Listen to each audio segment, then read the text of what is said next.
So hello, this is the 9th video in the series of the landscape of the Corona game and who plays the Corona game. We're video 1 and video 2, so we have the Corona game. Why the currently used measures will kill more old and or weak people. Now, why is that the case? And there are two things that we have consider. I will now show 3 different measures that we could actually do. No measures, to severe measures, which is what we currently do, and the other would be sensible measures. Yeah, so which means protect the old and weak.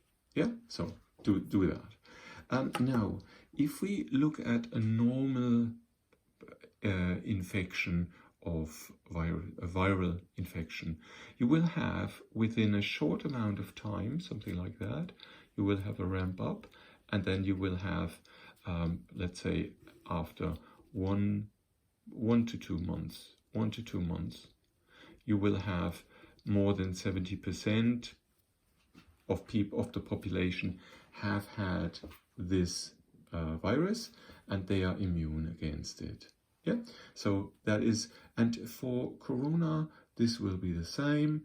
It says, I've heard there is possibilities that there's a mutation of it, but that is just a normal thing of any virus, that influenza virus or so.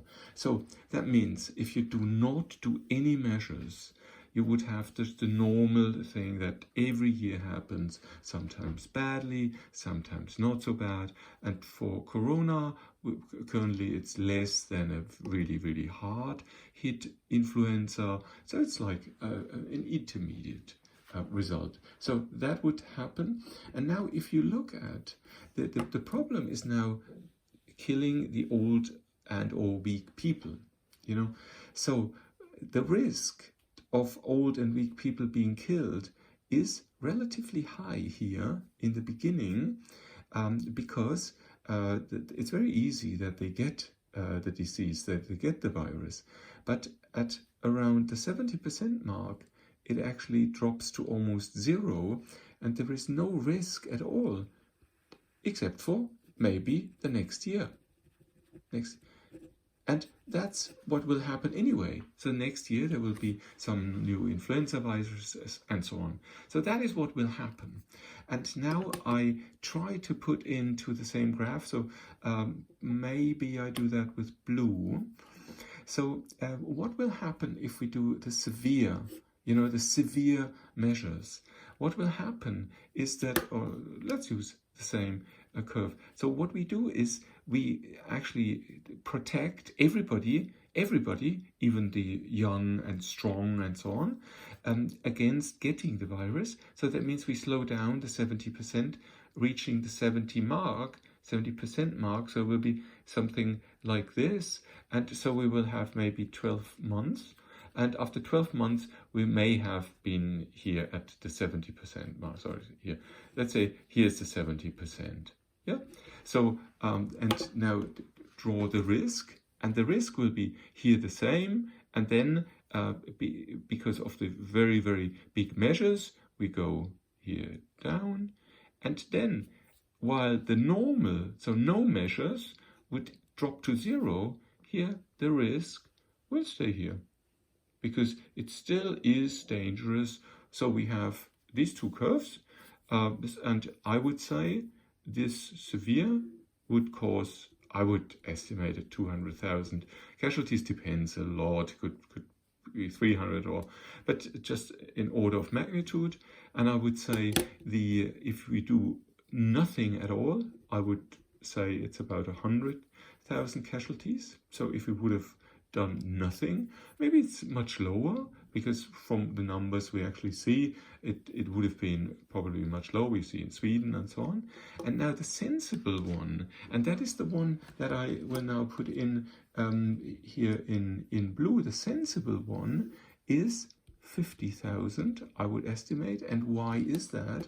Because the sensible would be that we kind of have the school kids go to school and so on. And there's a different video where it says what are the sensible ones. We don't let people go to soccer games, to big concerts and events where there are more than 1,000 people, if you have 100,000 people in one spot and so on. So that is what we'll do. So it will take a little bit longer to reach the 70% mark. And once that is reached, let's say it's 2 to 3 months. And so because we did a lot of measures we protected, come to the next video, we protect the elderly, we don't allow, we reduce the contact, we wear masks, if we're in contact with them, they wear masks, they stay at home, they are very well protected, and so on. So it will be less people. And then also, while this period here, after this time, there's no risk at all. So it will be red, yeah. This is lower than all the other numbers, and then drop to 0. Yeah. So it will be, so this curve will cause, I would estimate 50, this one 100,000, and this one 200,000.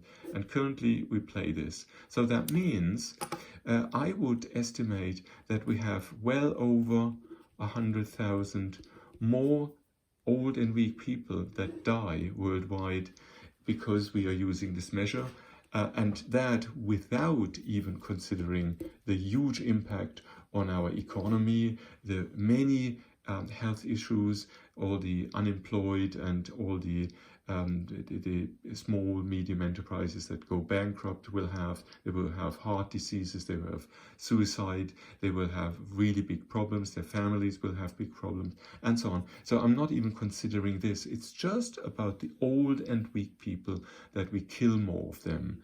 That's very, very sad, because a lot of times the people that say, please use these sensible measures, a little bit like they do in Sweden, please use them, then they are usually accused of being murderers. Yeah, that's what I heard, murderer and egoistic murderer, and murderer. That is what I heard. But in the end, doing it in this sensible way would actually save a lot of weak and old people's lives.